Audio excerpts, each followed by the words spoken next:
आज के इस वीडियो का शीर्षक है हिंदी शिक्षण की विधियाँ। तो हिंदी शिक्षण की विधियों को जानने समझने से पहले या इस पर बृहद चर्चा प्रस्तुत करने से पहले एक बार हम हिंदी शिक्षण विधि का अर्थ क्या है एवं इसकी शिक्षा के क्षेत्र में क्या महत्ता है, इस पर बृहद चर्चा प्रस्तुत करेंगे। तो आइए हम बात करते हैं कि भारत में प्रारंभ से ही शिक्षा की स्थिति कैसे थी। तो भारत में शिक्षा के इतिहास का बृहद अवलोकन करने के बाद हम पाते हैं कि भारत में शिक्षा उस समय प्रारंभ हो गया था जबकि विश्व के अन्य देशों के लोग पशुवत जीवन यापन कर रहे थे। कुछ इतिहासकारों का तो मत है कि भारत में लगभग 4000 वर्ष पूर्व शिक्षा का प्रारंभ हो चुका था। तो भारतीय मुनि और महर्षि जो थे ये शिक्षा के महत्व को भली भांति जान गए थे कि शिक्षा ही वह माध्यम है जिससे परिवार का कल्याण हो सकता है, समाज का कल्याण हो सकता है एवं सबसे महत्वपूर्ण राष्ट्र का कल्याण हो सकता है। तो उन्होंने सभ्यता के उषा काल में, यानी जब सभ्यताएं अपना पहली बार धीरे धीरे रूप ग्रहण कर रही थी, तो उस समय ही भारत में शिक्षा की उन्नत व्यवस्था इन ऋषि महर्षियों ने कर ली थी। और ये जो व्यवस्था थी ये पूर्णतः भारतीय थी। भारतीय शिक्षा व्यवस्था तो भारतीय तो थी ही, और प्रारंभ में पढ़ाने की सिर्फ एक ही विधि कह सकते हैं, शैली कह सकते हैं, एक ही शैली थी, वह थी पांडित्य शैली। बाद में व्याख्यान, व्याख्या और शस्त्रार्थ आदि आदि विधियों का जन्म हो गया और इसका प्रचलन भी धीरे धीरे बढ़ने लगा। अब देखिए प्रचलन बढ़ते बढ़ते क्या हुआ कि सभी गुरुकुलों में, आश्रमों में, मठों में, सब जगह इस विधि का प्रचार प्रसार हो गया। इस विधि से तात्पर्य है पांडित्य शैली से। अंग्रेजों के आने से क्या हुआ कि जो प्राचीन शिक्षा प्रणाली थी उसमें परिवर्तन हुआ और आधुनिक शिक्षा प्रणाली का सूत्रपात हुआ, जिसमें आज हम जो अपने जीवन में कई विधियों का प्रयोग करते हैं बच्चों को पढ़ाने के लिए या स्वयं के अपने जीवन में अध्ययन के लिए, हमारे द्वारा हमको पढ़ाने के लिए शिक्षक ने जिन विधियों का उपयोग किया, ये सब अंग्रेजों के आने के उपरांत का ही देन है। हम बात करते हैं हिंदी शिक्षण की प्रमुख विधियां कौन कौन सी हैं। पहला है कहानी कथन विधि, दूसरा है पाठ्य पुस्तक विधि, तीसरा है व्याख्या विधि और चौथा है हर्बर्टीय विधि और पांचवा है भाषा प्रयोगशाला विधि। ये 5 महत्वपूर्ण विधियां हैं हिंदी शिक्षण की, यानी हिंदी को पढ़ाने की, भाषा को सरल रूप से बच्चों को सिखाने की। तो आइए इसी क्रम में हम पहली जो विधि है उसके बारे में बात करेंगे, उस पर चर्चा करेंगे। वह है कहानी कथन विधि। ये स्वाभाविक सी बात है कि हम कहानी कथन विधि के बारे में नाम से ही थोड़ी बहुत हमारे अंतर्मन में वो एक रेखा कौंध रही है कि इस विधि में कहानी सुनाई जाती होगी, और बिल्कुल बात भी वही है कि इस विधि में बच्चों को पहले कहानी सुनाकर उनमें इंटरेस्ट बढ़ाकर उनको हिंदी सिखाने का, उनको भाषा सिखाने का प्रयास किया जाता है। निम्न कक्षाओं में हिंदी शिक्षण में कहानी विधि का जो प्रयोग है भली भांति से किया जा सकता है। बालकों में जिज्ञासा की प्रधानता होती है और वे कल्पनाओं में आनंद लेना अधिक पसंद करते हैं। कल्पना की उड़ान में बालक की विभिन्न जन्मजात शक्तियों का विकास होता है। इसके साथ ही कहानियाँ बालकों को प्रिय होती हैं। वे कहानियाँ सुनने में विशेष रुचि लेते हैं। इस प्रकार जब हम बच्चों को कहानियाँ सुनाते हैं और वे रुचि लेते हैं तो स्वाभाविक सी बात है कि वह हिंदी भाषा को भली भांति सीख पाएंगे। उनकी जो जिज्ञासा है वो अत्यंत रूप से प्रस्फुटित होकर हिंदी का जो ज्ञान है वह तुरंत ही ग्रहण करेंगे।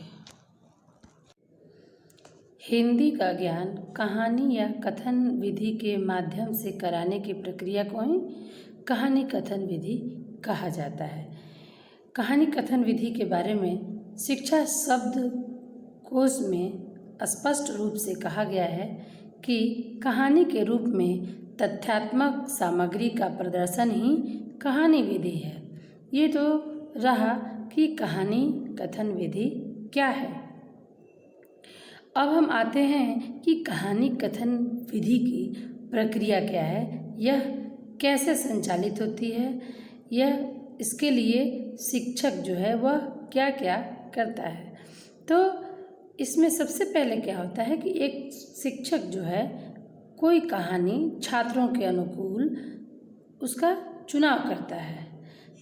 कहानी जो है छात्रों के मानसिक स्तर के अनुकूल होती है। ये कहानी पौराणिक होती है या ऐतिहासिक घटना पर आधारित होती है। शिक्षक स्वाभाविक ढंग से उस कहानी को सुनाता है। कहानी को रोचक एवं प्रभावपूर्ण बनाने के लिए शिक्षक यथास्थान सहायक सामग्रियों का प्रयोग करता है। जैसे मान लीजिए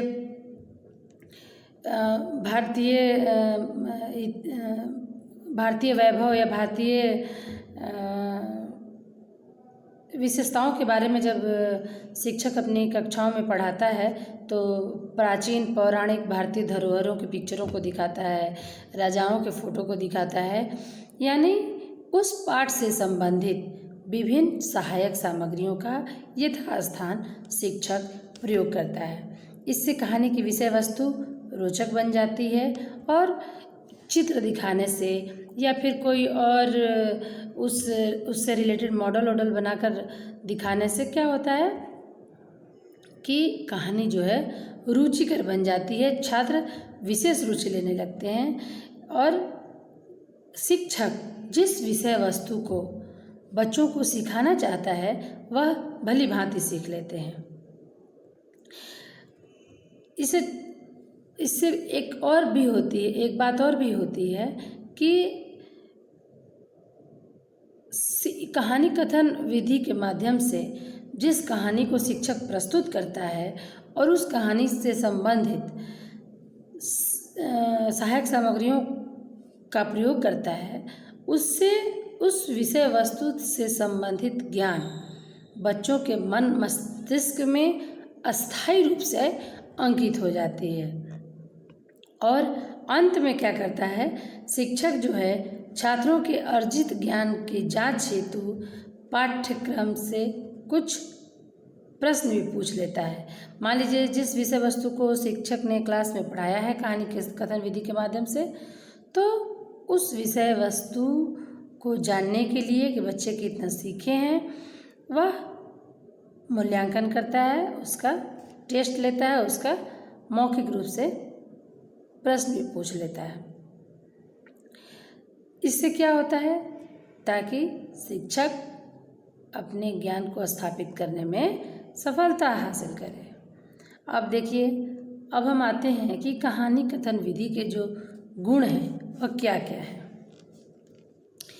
इस संसार में प्रत्येक वस्तु के कुछ गुण होते हैं और कुछ दोष भी होते हैं।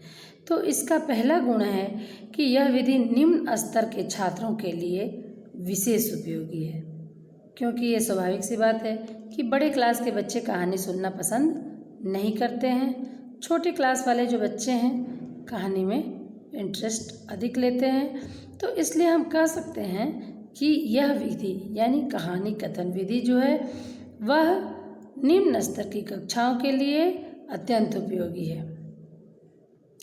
इस विधि से छात्रों में कल्पना शक्ति एवं स्मरण शक्ति विकसित होती है। छोटे बच्चे जो हैं वो कल्पनाशील होते हैं और उस कल्पना के आधार पर उनमें स्मरण की भी क्षमता का अत्यंत विकास होगा। यानी कहानी कथन विधि के माध्यम से हिंदी का ज्ञान प्राप्त कराने हेतु उससे कई फायदे हैं। बच्चे जो हैं कल्पनाशील बनते हैं, उनमें सृजनात्मकता आती है, उनकी स्मरण शक्ति बढ़ती है। अगला बिंदु है, यह विधि छात्रों की जिज्ञासा एवं कौतूहल को शांत करने में सक्षम है। यानी अपने विषय वस्तु को एक शिक्षक कहानी के माध्यम से बच्चों के मन मस्तिष्क में अंकित कर देता है। अगला बिंदु है, यह विधि छात्रों को स्वस्थ मनोरंजन प्रदान करती है। ये तो स्वाभाविक सी बात है कि जो बच्चे हैं कहानी के माध्यम से विषय को सीख भी लेते हैं और उनको लगता है कि हम कहानी सुन रहे हैं, इसलिए पूरा मनोरंजन भी करते हैं। अगला बिंदु है कि इससे बालकों में आदर्श चरित्र एवं नैतिक गुणों का विकास किया जाता है। हम छोटी सी कहानी को लेते हैं, प्रेमचंद द्वारा रचित कहानी ईदगाह।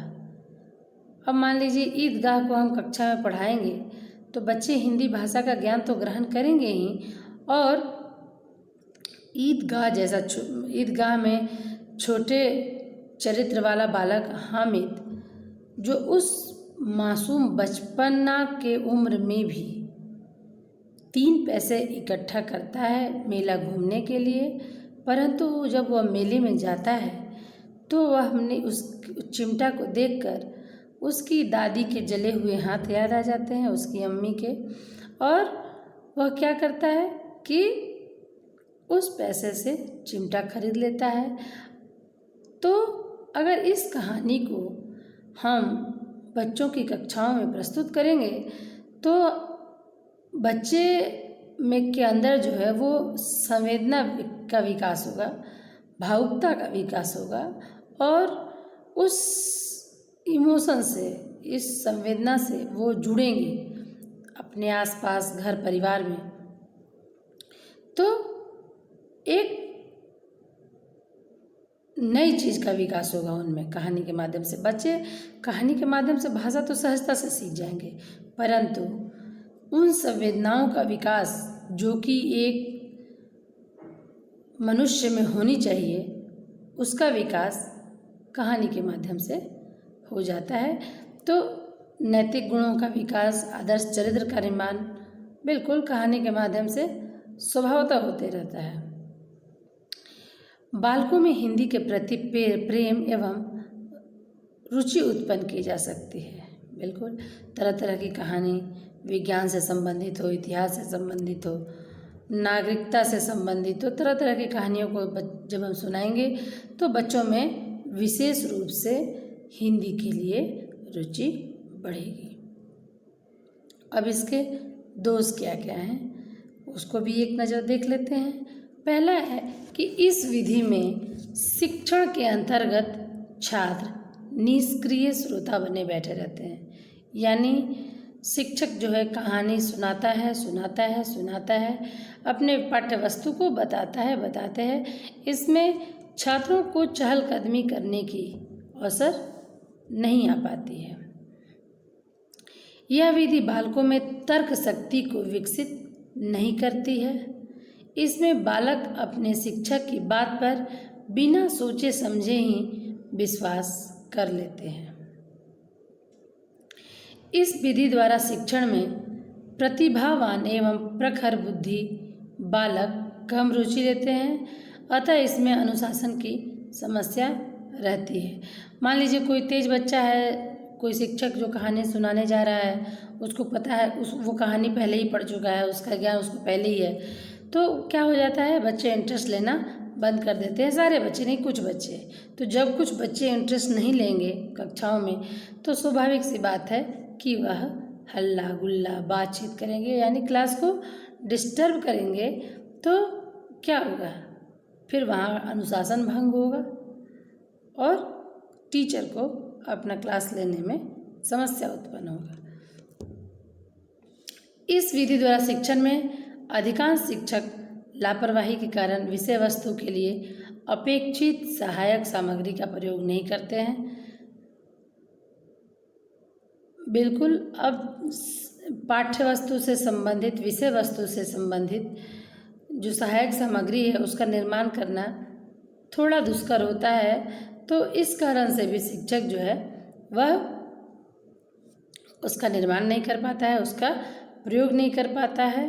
तो जिससे क्या होता है कि शिक्षण जो है वह प्रभावी नहीं होता है और इससे छात्रों को अपेक्षित लाभ नहीं मिल पाता है। यानी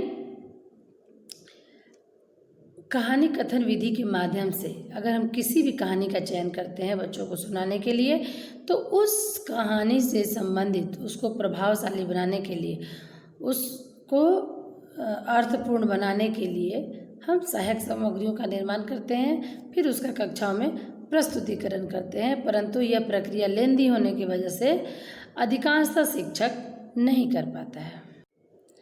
अब हम बात करते हैं हिंदी शिक्षण की विधियों में दूसरे नंबर की विधि पाठ्यपुस्तक विधि की। पाठ्यपुस्तक विधि के बारे में हम बृहद चर्चा करेंगे।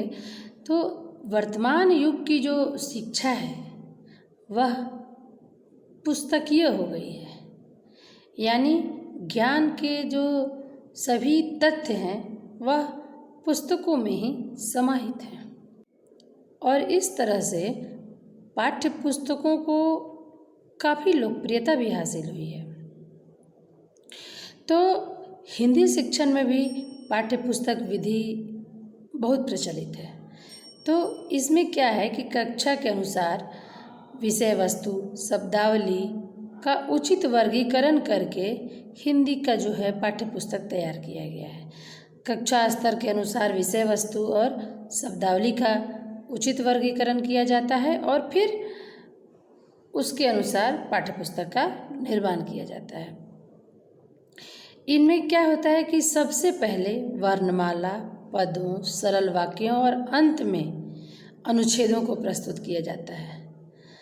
विषय वस्तु का चयन बालक के स्थानीय वातावरण, उनकी रुचियों एवं आवश्यकताओं के अनुरूप किया गया होता है। इन पाठ्य पुस्तकों को ही शिक्षण का आधार माना जाता है। अतः पाठ्य पुस्तकों पर आधारित शिक्षण को ही पाठ्य पुस्तक विधि कहा गया है। वेस्ले ने बड़ा ही सुंदर परिभाषा दिया है पाठ्य पुस्तक विधि से संबंधित। तो वेस्ले के अनुसार पाठ्य पुस्तक विधि को उस शिक्षण प्रक्रिया के रूप में परिभाषित किया जा सकता है जिसमें पाठ्य पुस्तक पर अधिकार प्राप्त करना तात्कालिक ध्येय होता है। यानी अगर हम तुरंत किसी चीज़ को पढ़ रहे हैं तो पाठ्यक्रम में जितने भी ज्ञान संग्रहित हैं उसको सीख लेना उद्देश्य होता है पाठ्य पुस्तक विधि में। अब देखिए पाठ्य पुस्तक विधि की प्रक्रिया क्या है, इसमें शिक्षक क्या क्या करता है।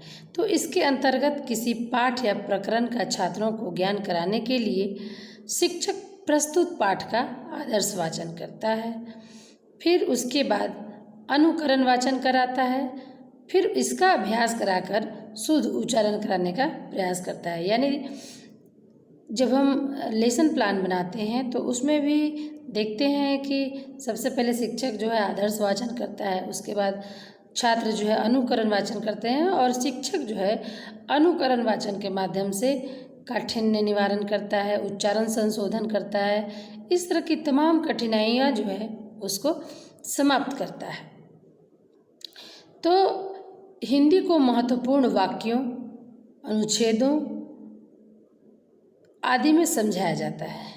व्याकरण का ज्ञान जो है प्रसंगानुकूल कराया जाता है।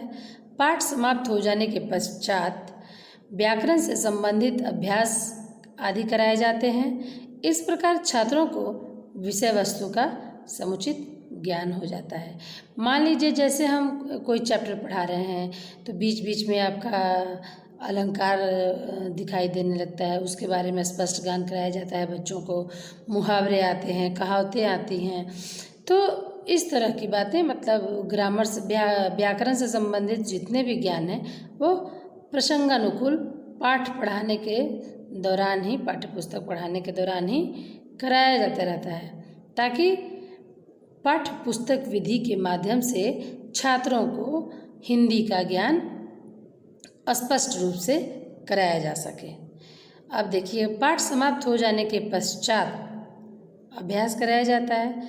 मतलब पाठ्य पुस्तक विधि में अभ्यास कराने के उपरांत ही जो पाठ में संग्रहित ज्ञान है वो बच्चे कितना सीख पाएंगे, ये अधिक प्रभावी हो जाता है अभ्यास के माध्यम से।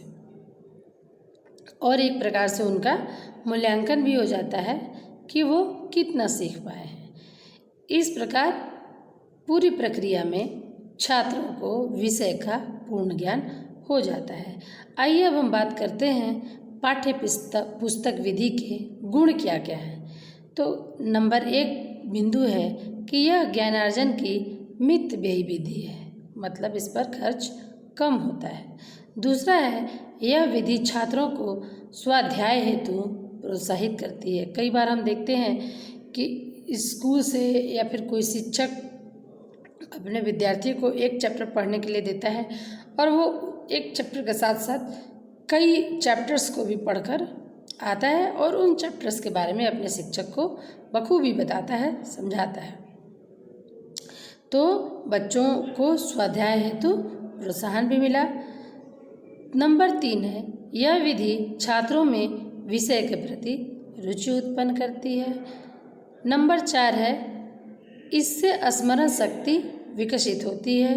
नंबर 5, यह विधि छात्रों को अपना कार्य व्यवस्थित एवं अपूर्ण कार्य करने में सहायता देती है।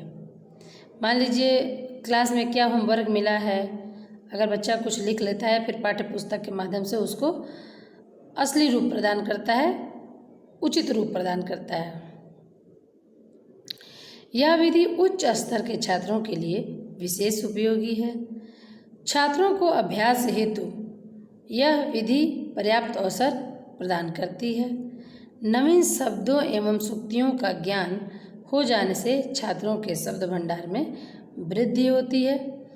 इस विधि में वाचन का अभ्यास कराने से छात्रों का उच्चारण शुद्ध हो जाता है। इस विधि द्वारा ज्ञान का क्रमिक विकास होता है और प्राप्त ज्ञान जो है अस्थायी होता है। मतलब जैसे क्या हुआ ना कि मान लीजिए क्लास में एक बार शिक्षक के मुंह से सुना और वो ज्ञान कितना टिकाऊ रह पाता है यह कहना थोड़ा मुश्किल है, परंतु उसी ज्ञान को पाठ्य पुस्तक में बार बार बच्चा अगर पढ़ता है तो वो जो है ज्ञान उसके दिमाग में, उसके मन मस्तिष्क में अस्थायी हो जाता है।